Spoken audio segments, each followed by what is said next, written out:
J'ai découvert un corps grâce à l'application Randonautica. C'est ce qu'a déclaré cette femme à la police. L'histoire d'aujourd'hui va traiter d'une application qui se nomme Randonautica et je vous vois déjà venir en commentaire me dire « Mais qu'est-ce que l'application Randonautica ?»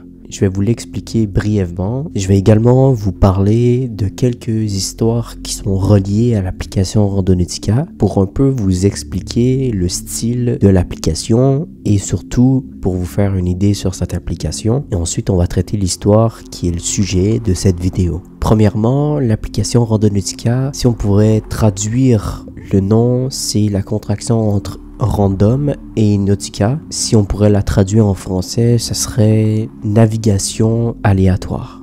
La plus connue des histoires malheureusement reliées à cette application, Hugh Henry sur TikTok, qui a filmé la découverte de valises contenant des corps démembrés de Jessica Lewis qui avait 35 ans et son petit ami Austin Winner qui avait 27 ans. Et cette vidéo qui Hugh Henry a fait 23 millions de vues, ce qui a entre guillemets déclenché la tendance de l'utilisation de l'application Randonautica. Puisque l'application, le concept de l'application, c'est vous donner des géolocalisations aléatoires et dans certains cas, vous faites des découvertes assez morbides.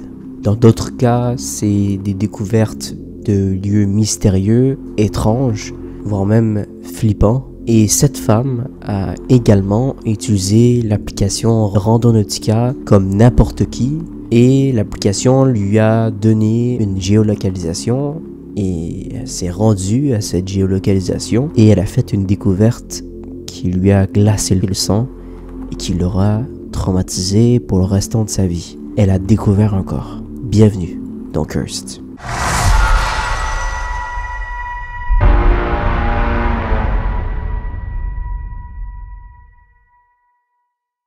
Cette histoire englobe 3 personnes. Marie, qui a trouvé le corps grâce à l'application Randonautica. Jesse Kimpton, qui, vous allez comprendre, est un vrai connard. Et Grace Millane. Tout se passe lorsque Grace atteint ses 21 ans. Grace est une fille qui a fait des études en marketing en Angleterre et elle vit dans une famille assez aisée financièrement. Franchement diplômée, elle décide de faire un tour du monde pendant 1 an. Et Grace, c'est quelqu'un qui adore les gens et de partir en voyage avec un sac à dos et de faire de nouvelles rencontres. Donc en novembre 2018, elle décide de faire son road trip à travers le monde et de faire des rencontres avec de nouvelles personnes. Et elle décide de commencer par le Pérou. Et après avoir passé plusieurs semaines au Pérou, elle décide de quitter et de se rendre en Nouvelle-Zélande. Sauf qu'en Nouvelle-Zélande, comme au Pérou, elle connaît personne. Et elle se retrouve seule dans un appartement et elle décide de télécharger l'application Tinder. Mais comme j'ai dit, c'était son but de se retrouver seule. Elle a envie de faire de nouvelles rencontres. Et grâce à ce compte Tinder, elle fait la découverte de Jesse, notre deuxième protagoniste. Ce Jesse habite en Nouvelle-Zélande depuis qu'il est tout petit. Et bizarrement, il est très répertorié sur l'application. Ce qui veut dire qu'il a fait beaucoup de rencontres avec Tinder, ce qui fait qu'il est très bien noté sur l'application. Déjà, on peut se poser des questions. Moi, à ce moment-là, gros red flag. Après, est-ce que je suis là pour juger? Ce qui est également étrange avec ce Jesse, on connaît très peu de choses sur sa vie. C'est la veille de l'anniversaire de Grace. Et tous les deux décident de se rencontrer dans une sorte de resto-bar. Chose très importante à préciser ici, c'est que tout a été filmé par des caméras de surveillance. Donc tout au long de la vidéo, vous allez avoir des illustrations qui vont suivre mes propos. C'est qu'on a tout du début jusqu'à la fin de cette histoire. Et oui, on va voir une personne se promener avec des morceaux de corps parce que oui, ça aussi ça a été filmé. Cette caméra a filmé le début de la date entre Jesse et Grace. Tous les deux rentrent paisiblement dans un centre commercial et se dirigent vers ce fameux resto-bar. Pour l'instant, ça se passe plutôt bien. Les deux ont énormément plaisir, discutent beaucoup. Pour l'instant, rien à signaler. Tous les deux ont l'air super contents de se voir ici. Il y a même un peu de rapprochement. C'est même Jessie qui paye la facture à la fin. Il y a un certain moment où Grace a tellement confiance qu'elle décide de prendre son téléphone et d'envoyer un texto à son ami. Probablement pour lui dire qu'elle passe la meilleure soirée de sa vie et qu'elle a rencontré probablement son futur copain. Après, c'est des grandes lignes, ça veut pas forcément dire que les deux vont finir ensemble, et elle envoie ce message. Mais ce que je vous ai pas dit, c'est que ce message qu'elle a envoyé à sa meilleure amie, c'est le dernier message que sa meilleure amie va recevoir.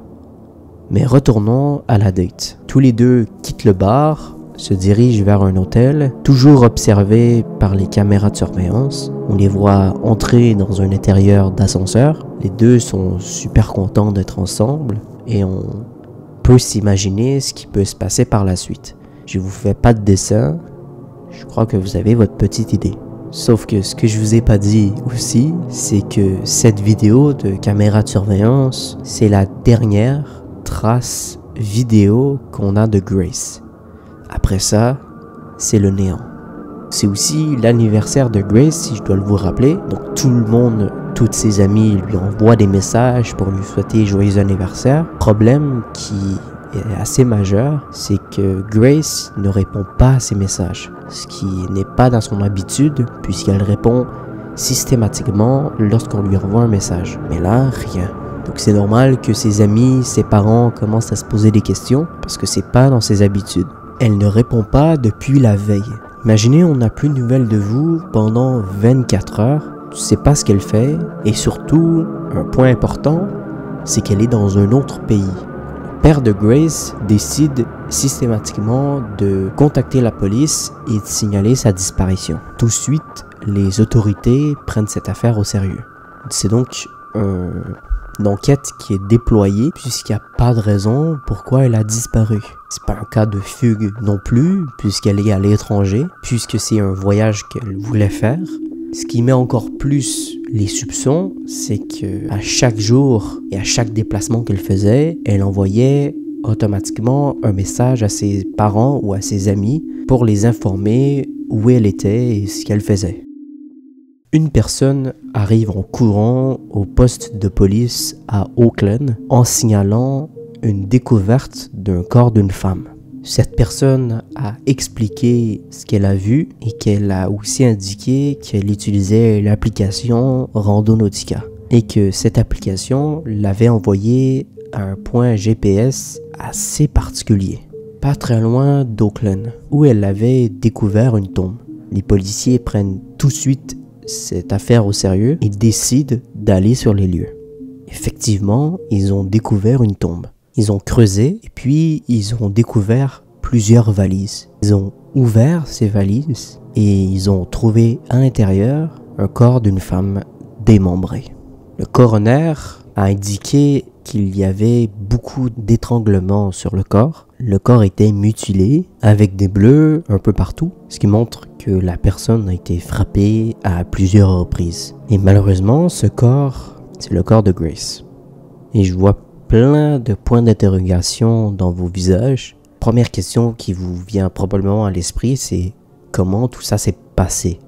Comment on est passé d'un moment agréable entre deux personnes à un meurtre? Bien, je vais répondre à toutes vos interrogations.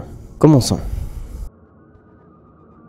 La police décide de regarder les caméras de surveillance pour voir si quelqu'un aurait potentiellement suivi Grace, que peut-être cette personne qui la suivait aurait tué Grace. Évidemment, ils ont trouvé les vidéos de caméras de surveillance entre Grace et Jessie. Et grâce à ces caméras, ils ont pu faire une chronologie des événements.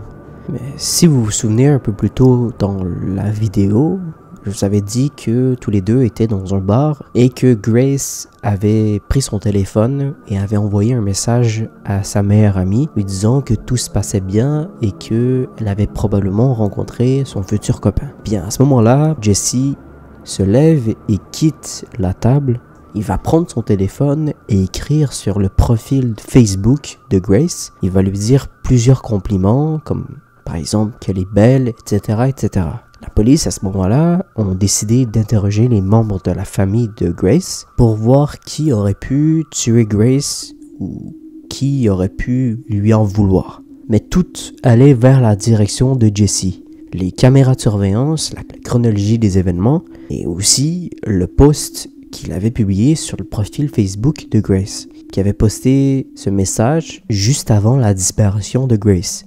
Et c'est aussi la dernière personne qui a vu Grace. Et ils ont également vu que Grace et Jesse étaient toujours ensemble. Et donc, logiquement, c'est la dernière personne qui l'a vu. Jesse, ça a été la première personne, le suspect numéro 1 de la police. Évidemment, clairement que la police voulait l'interroger. Et évidemment, Jesse essaie de se démerder comme il peut pour se sortir de la merde en disant que non, c'est pas lui qui a fait ça. Lui, dans sa version des faits, Jesse indique qu'il est monté à l'hôtel avec Grace vers 22h. Mais c'est ok, ça coïncide avec les heures des vidéos de surveillance. Lui, il dit qu'elle est partie vers 22h30 et qu'après, il l'a plus jamais revue. Sauf que lui, après 22h, lui aussi, on l'a plus jamais revu. Sauf ce qui marche pas dans son témoignage. Après, lui, on l'a vu ressortir. Sauf que Grace, elle est jamais ressortie de l'hôtel. Donc, comme j'ai dit un peu plus tôt, peu importe ce qu'il va dire, ça sert à rien de mentir puisque tout a été filmé. Donc, il a beau dire ce qu'il veut, finalement, il est pris la main dans le sac. Ce que j'ai oublié de préciser aussi, c'est que Jesse, après, il est allé dans un deuxième date. Mais juste avant ce deuxième date, il s'est dirigé vers un magasin. Encore une fois, tout a été filmé. Là, vous le voyez dans un magasin en train d'acheter une valise, des produits de nettoyage et pour louer une voiture. Et après ces achats qui peuvent poser des questions, il s'est rendu à ce fameux deuxième date. Et durant ce deuxième rendez-vous, il a eu un comportement assez bizarre. Mais pas dans les gestes qu'il a fait, mais plus dans les conversations qu'il avait. En effet, la fille avec qui il a été en date, elle a parlé à la police. Elle a dit aux policiers qu'elle avait eu un sujet de conversation assez particulier avec Jesse. Il lui a posé une question assez particulière. Il l'a regardé droit dans les yeux et lui a dit « Et si je te disais que j'avais tué quelqu'un hier soir, est-ce que tu m'aimerais plus ?» Il va également lui raconter une histoire extrêmement glauque. Il va lui dire « Est-ce que tu connais cette histoire du gars qui aurait tué sa copine sans faire exprès ?» 18h. Jesse a terminé son date avec cette deuxième fille. Juste après, il décide d'appeler une société de nettoyage pour louer des appareils de nettoyage. J'ai vraiment écrit ça dans mon texte. Au téléphone, il indique à la société qu'il veut nettoyer une grosse tache de vin.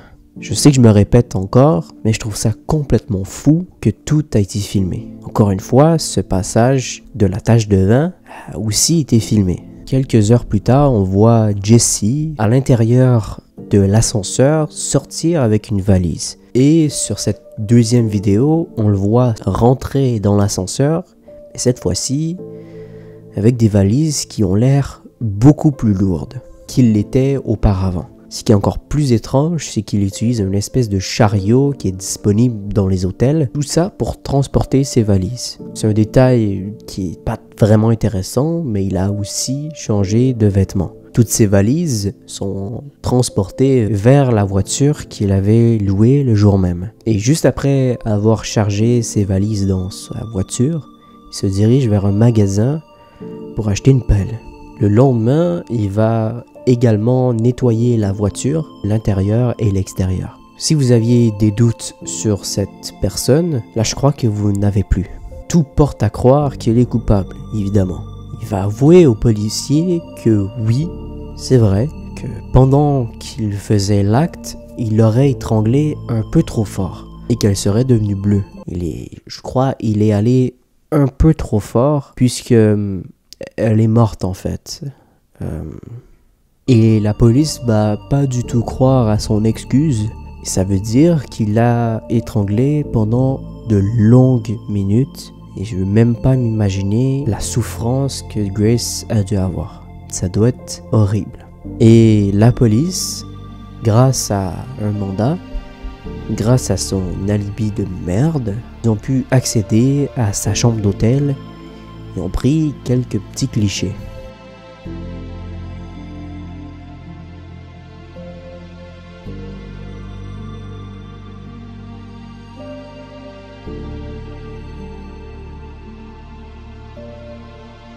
Ils ont également fouillé dans son téléphone. Ils ont fait une découverte assez morbide. Ils ont trouvé plusieurs photos de Grace nue et morte.